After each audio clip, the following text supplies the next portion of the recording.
Forma's home screen has a lot of nice elements here. You have the little 3 lines, and that brings the bar down. You have home, my books, collections, articles, Kobo store, etc. You do have some store links down here, like buy, borrow, preview books at the shop, release notes, and you have all the stuff you've read and are reading, recommended based on your books, and then my books itself. You have the Glowlight option, the Wi-Fi, battery, the sync for syncing information that is coming to you via updates and whatnot, or something that you've loaded in, and you have a search. On the Nook, you have the top bar here. You can click in the top corner. This gives you access to Wi-Fi, Glowlight, night mode, and all settings, as well as the battery level. You also have My Library down below. You can press the little N at the bottom to go back anytime you wish. There's the store, what you're currently reading, and then Readouts. Readouts is its separate kind of application. It has daily picks and serial reads. You can explore Readouts on your own or check out the full review video for that. You also have search, so you can search all through your book, and it actually goes to the store as well when it comes to searching. We've matched these two devices as close as humanly possible with the same fonts and everything. We're actually going to start on the Nook because it has a couple interesting features. It has the physical page turn buttons, 4 of them actually, front and back on both sides, whereas the Kobo Forma only has 2.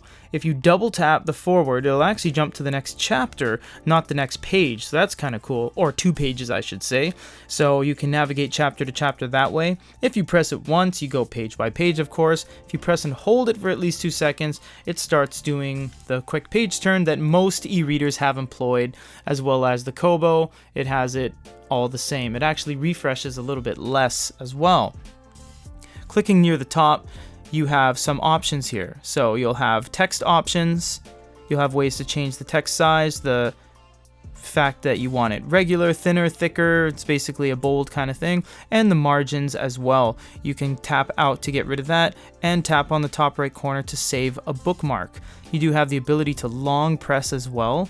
You do have a dictionary definition, read more, expands it, and you have share, copy, highlight as well. Highlight's quite nice, gives a nice little grayscale, and you can box a large amount of text by just sliding your finger on the little bracket on the side. You can also make a note, and we'll just take this opportunity to look at the keyboard. Conventional QWERTY keyboard, typed out Peter.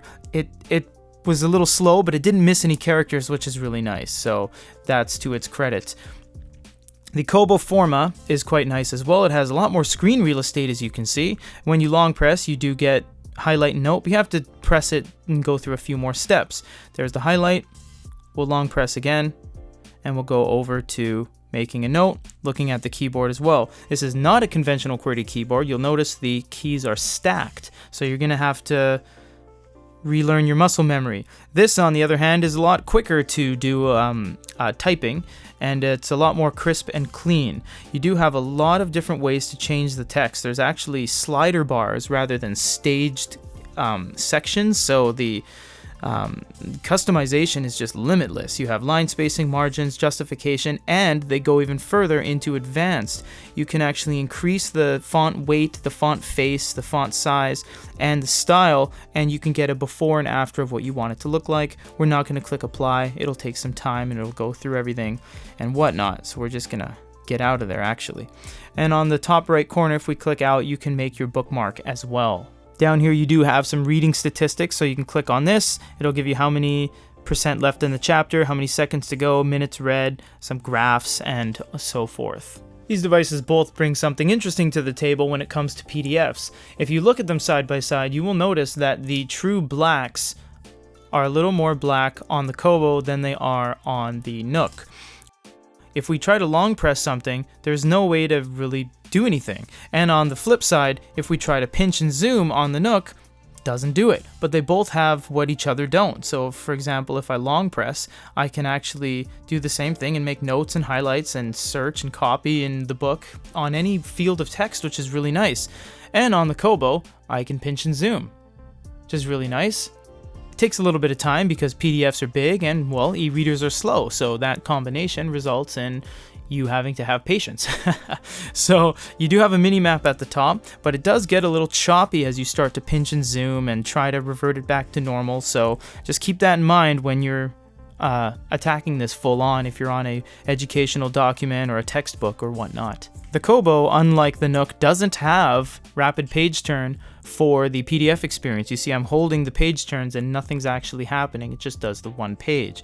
If I do that on the Nook, you'll see it does do, well, I guess we could call it rapid page turn. It's going very slow, but it is doing it without me lifting my finger. So we'll give them credit for that. But you see that it just keeps going and going. And that's because as you press and hold it, it's registering so many page turns that you don't really know how many you've applied, and it just kind of runs away with itself. So keep that in mind if you are using the rapid page turn system, that you're gonna have to be a little bit patient because it's just gonna keep going and going and going until it stops and renders. The store experiences on both of these are equally good. They just display them in different ways. Recommended, daily, book deal, trending now, overview, wish list, and then the store. You can search through it. They have for you, categories, a nice little carousel, and then all the little sections here. So bestsellers, recommendation, romance, etc. This is being a carousel. It was very natural for me to want to spin the carousel, but you actually can't. You have to tap on the things. So that was a little bit strange. And when you do change the carousel, you'll see that it doesn't go stage by stage. It actually wipes away and just generates 3 more books. So this kind of cascading image of it being a carousel was a little bit lost for me. Unlike Amazon that displays everything on one page, these are both tabbed. So you have synopsis, details, review, related. Same here, you have details, customer reviews, editorial reviews, and more like this. They both have the ability to get a free sample, buy for a specific amount of price, and add to wish lists, rate, and all that kind of stuff. You do have your overview down below, and if you click on the tabs, you do get that refresh, but it stays within the same menu, so you can see what you want to see very easily without navigating away. Glowlights have come a long way, and actually Barnes & Noble were the first guys to do it on the simple touch with Glowlight. Let's see how they're doing it now. So we do have the dual level here, which allows you to go from cool to warm, same as the natural light on the Kobo Forma. So we'll just go in the middle on both of these and see how it looks. Then we'll go to extreme warm to see how orange it gets. It gets pretty orange. So you do have to kind of find that middle ground to get a nice kind of stone white. That's what I usually like to see. I find that the Nook, just looking at this, all the way from say 20% all the way to the extreme right, it's majoritively orange. It's actually orange almost all the way through. The cool is a very small percentage, whereas the Kobo won't really start getting orange till about 60% of the way through. So it is just a little bit different the way they show it, but how does it perform, so to speak? Well, let's look at the screen itself.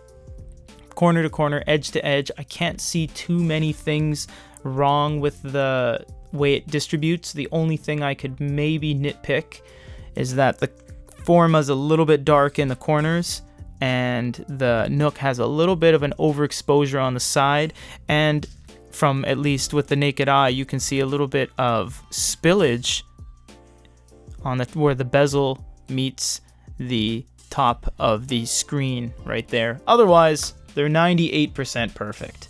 We wanted to show you a comparison between these two because they both show the latest offerings from both companies. This is the Barnes & Noble line of devices. This is the Kobo Rakuten line of devices. Now, it's hard to really compare these because they are different in so many ways, but if you are looking for the latest and greatest, these are the two.